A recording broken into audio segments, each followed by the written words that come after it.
The Maternal Thread by C.J. Van Pletzen. Frau Lindner's prophecy. Frau Lindner was the only one who dared speak to his face, and even she did not always look at it when she did. She addressed him the way one speaks to a hearth that has begun to burn an unfamiliar color warily, with a poker at hand. She was a hard woman, made so by winters that had calcified in her joints, and by years spent binding children into obedience, as if obedience were a splint that could correct any bone. Her skin wore the map of cold, gullies cut by decades of wind, plateaus where anger had camped and stayed too long. Her hands had the shine of labor on them, polished by latches, by ladles, by the long handles of brooms, by the shellacked grief of other people's stories. To her, Zuriel was not merely a boy. He was a remainder, what happens when sin is subtracted and subtraction fails. She saw him and thought of the ledger kept by a God who insists on balance.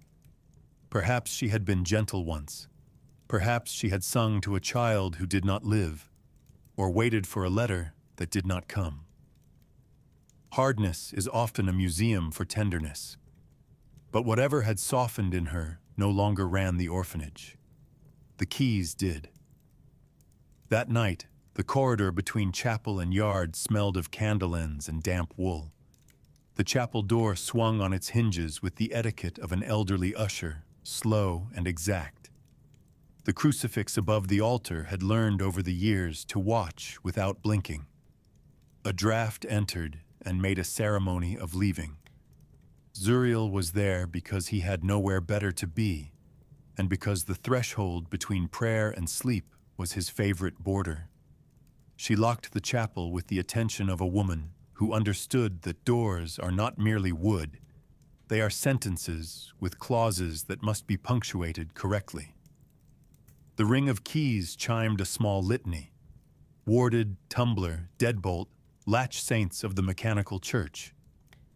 Then she turned to him. Her eyes held that particular municipal light that comes from years of accounting for other people's mistakes. "You'll bring ruin, boy," she told him, the words leaving her mouth as if they had been hammered there on an anvil. "You were born in a scream, and you'll die in one."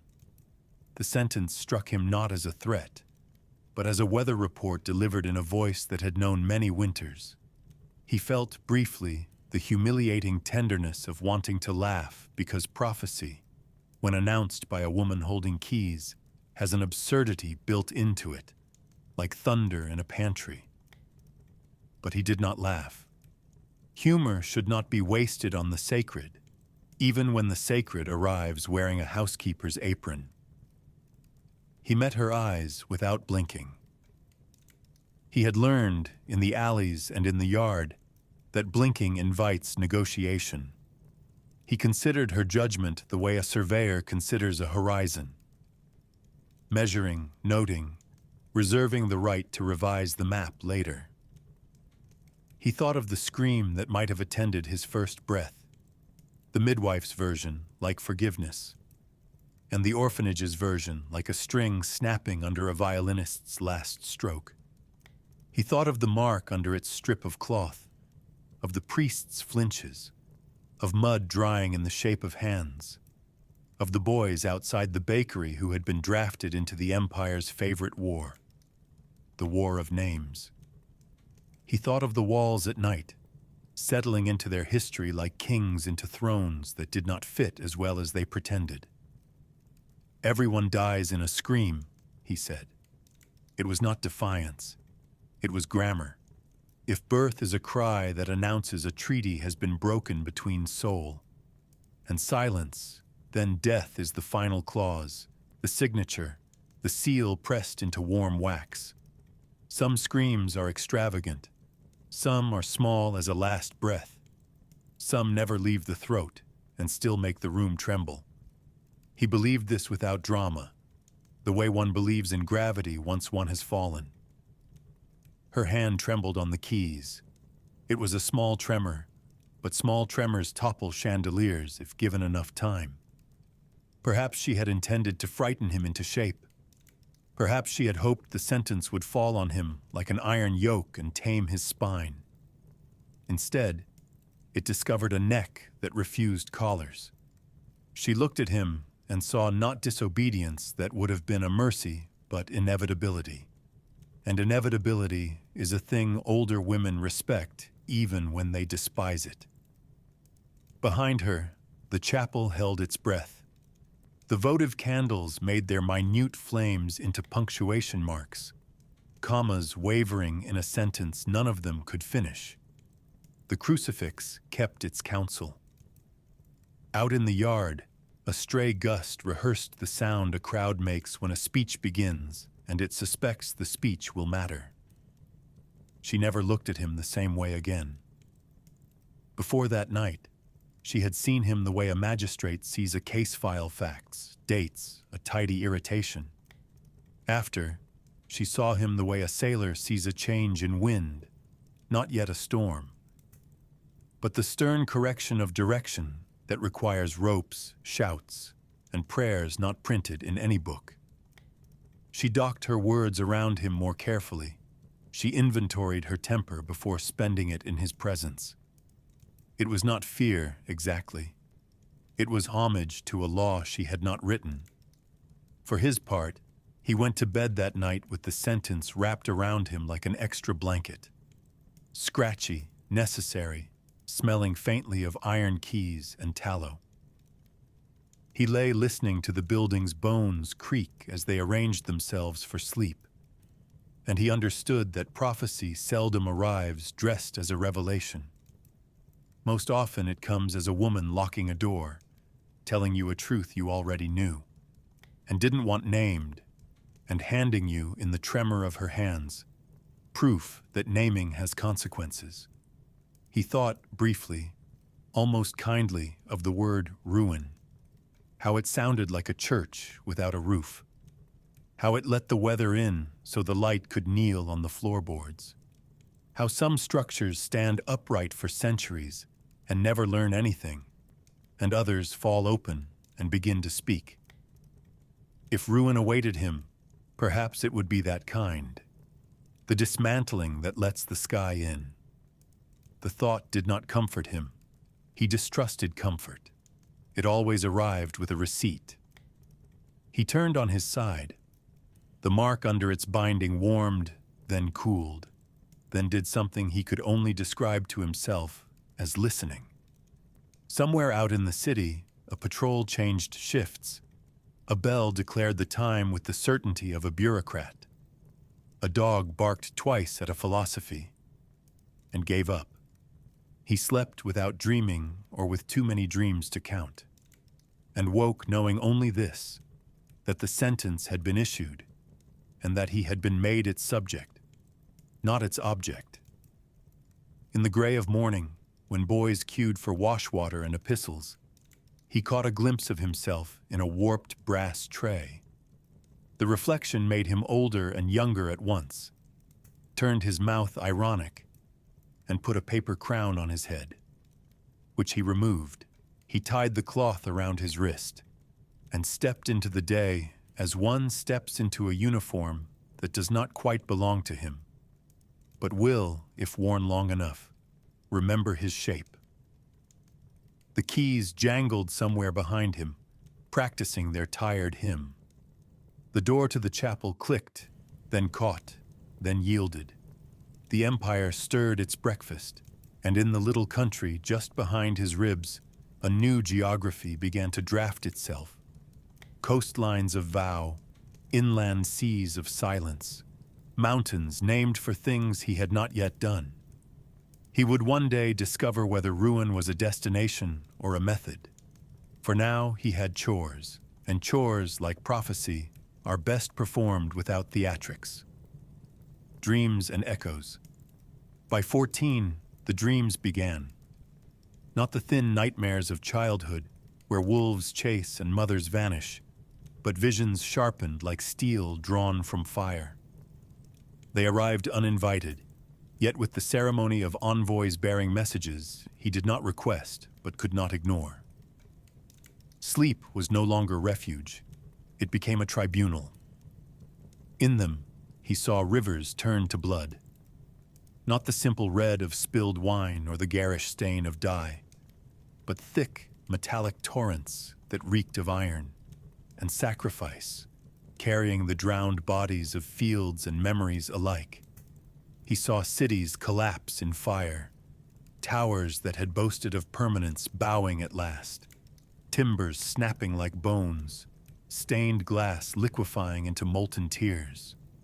He saw armies marching beneath banners crowned with thorns, processions of men who believed their pain was purpose, their wounds a kind of royalty. And always, at the heart of the vision, he saw himself, not as soldier, not as king, not even as prophet, but as judge, one who did not wield a sword, but whose silence weighed more heavily than any weapon. The dream world placed him on a dais that was not built by hands, and before him the multitudes trembled. His task was not to fight, but to witness and decree. Judgment sat on his shoulders as naturally as frost sits on branches. He woke from these dreams unsettled, his mouth coppery. Sometimes blood slicked his lips, though no cut marked him, as though the visions themselves had pressed their seal upon him from within. Other times he found the stub of a candle at his bedside melted to a pool of wax, though he swore he had not lit it. Flame had visited in his absence, performing its own rite. The other boys saw and whispered the word that comes quickest to frightened tongues: cursed. They watched him with sidelong eyes in the refectory, crossed themselves at night when his breathing fell too still, and avoided his palate, as if the boards beneath it remembered more than they should. Zuriel did not deny it. In the cavern where fear and curiosity overlap, he suspected they were right. He was marked, and the dreams were less burden than summons. But along with dread came a sensation that unsettled him more than terror. Exhilaration. The visions were not only curses, they were invitations, as if the world itself bent low and whispered into his marrow, as if history were not a chain of accidents, but a living body with veins and pulse, and he alone had been chosen to hear it beating. Sometimes he resisted. He would close his eyes in chapel and pray, not to be spared the visions, but to understand why they had chosen him. At other times he welcomed them, letting his breath slow until the veil thinned and the dream world pulled him in. He began to treat his nights as vigils, his mornings as aftermath. Sleep was no longer rest. It was revelation. He told no one, not even himself, in words. For what language can a boy use when the future has already inscribed itself on his eyelids? Better to be silent. Better to let the world continue whispering. Silence had become his armor, and now it was also his temple. Departure. By 17, the orphanage could no longer contain him. His body had grown into its frame, shoulders broad, hands scarred by work, a voice that had thickened like oak bark. But more than muscle, it was his silence that had grown unbearable. It pressed against the walls heavier than stone, filling corridors like incense until even the clerks shifted uneasily. Children may be caged by rules, but inevitability cannot be fenced. He began to prepare, not for escape, but for departure, which is different. Escape is frantic, departure is inevitable. He stole candle stubs and let their meager light stretch the nights into study. He stole ink and scraps of parchment, practicing forged signatures until his wrist learned the patience of liars and the precision of kings. He bent his voice to mimic accents in the warped glass of the dormitory window, until his throat could become Marseille or Paris, his tongue shaping syllables as though born to them. One night, in a tavern where soldiers staggered and memory drowned itself in ale, Zuriel encountered fortune in the form of a drunken legionnaire. The man carried a tattered field manual, its cover softened by rain and smoke. Zuriel bought it the way the poor always buy treasure, with bruises. Fists answered fists, ribs cracked like overburdened beams, but in the end, the book was his. He pressed it to his chest like scripture.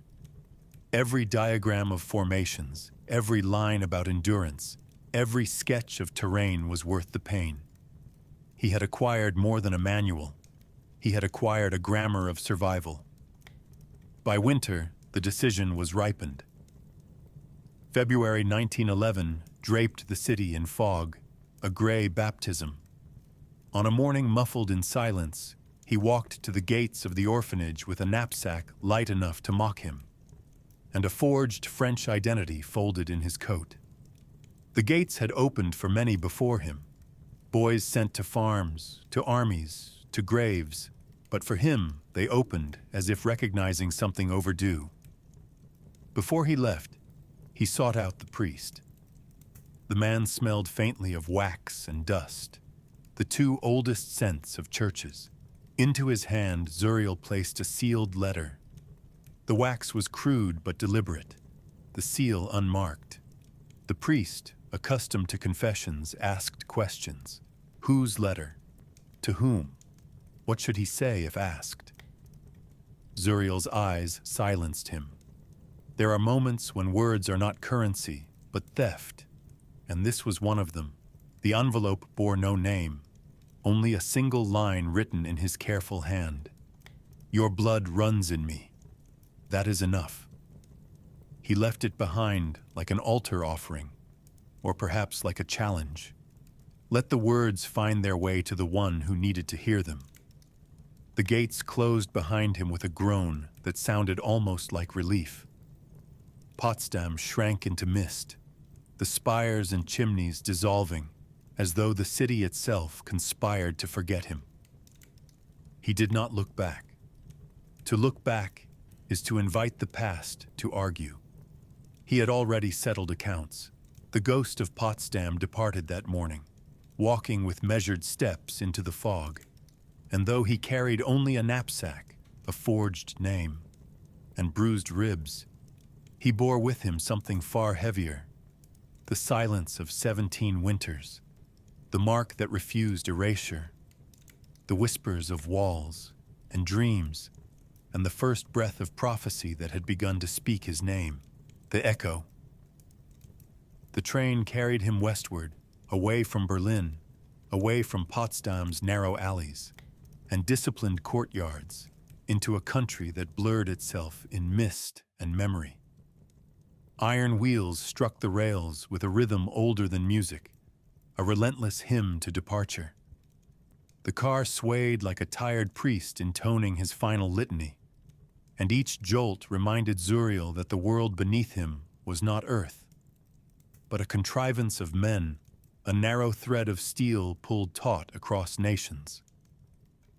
He pressed his forehead against the cold window pane. Frost had feathered itself across the glass, thin veins branching outward like an impatient cartographer drawing rivers where no rivers ran.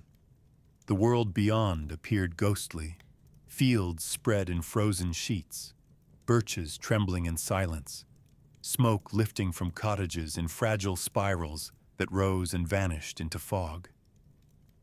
Men in caps trudged across the snow, their shovels over their shoulders like old spears, and women with baskets leaned into the wind, their shawls dark sails on invisible seas. All of it passed too quickly to touch.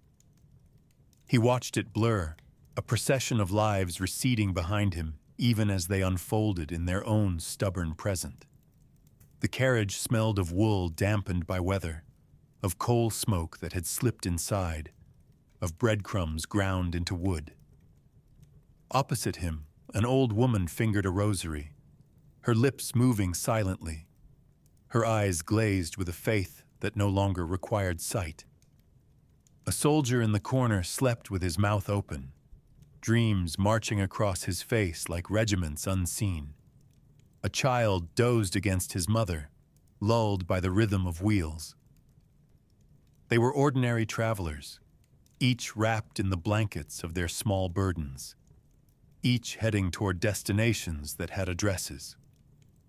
Zuriel sat among them like an exile disguised as a pilgrim. And then he heard it. It came not through the ears, for the carriage rattled with too much noise for ordinary hearing. It arrived beneath the clatter of wheels, beneath the sigh of the wind, beneath the heartbeat of the locomotive itself. A whisper, faint yet unmistakable, threading through all the din with a clarity no sound should possess. Zuriel. The syllables landed not on the air, but within him, as though they had been waiting in his marrow since before his bones were knit. He did not startle. He did not glance at his fellow passengers. He knew with the precision of certainty that no one else had heard. The soldier still slept. The old woman still mouthed prayers. The child still breathed the easy breath of innocence. Only he had been summoned. The voice was neither kind nor cruel. Mercy did not tint it. Malice did not stain it. It was expectation itself given sound, a question that assumed answer, a summons that carried the inevitability of law. It pressed upon him with the weight of memory, though whose memory, his own, the world's, or something beyond, he could not yet discern. It was the first echo, and Zuriel knew, with the calm certainty of blood and of silence, that his story had only begun. The frost traced its patterns on the glass, as though recording the moment in a script too delicate to last. The rails sang their metallic psalm. The fog swallowed villages and released them again. Somewhere far behind, Potsdam folded him into its past. Somewhere ahead, Paris waited, unwitting, like a stage before the curtain is drawn. He closed his eyes, not to sleep, but to listen. The whisper lingered in him, repeating not as sound, but as presence. Zuriel, not command, not comfort, simply the reminder that he had been named, and that naming is always the first act of destiny. The train carried him on, westward into the Vale of Nations, into the long corridor of history, into the story that had chosen him long before he chose anything at all.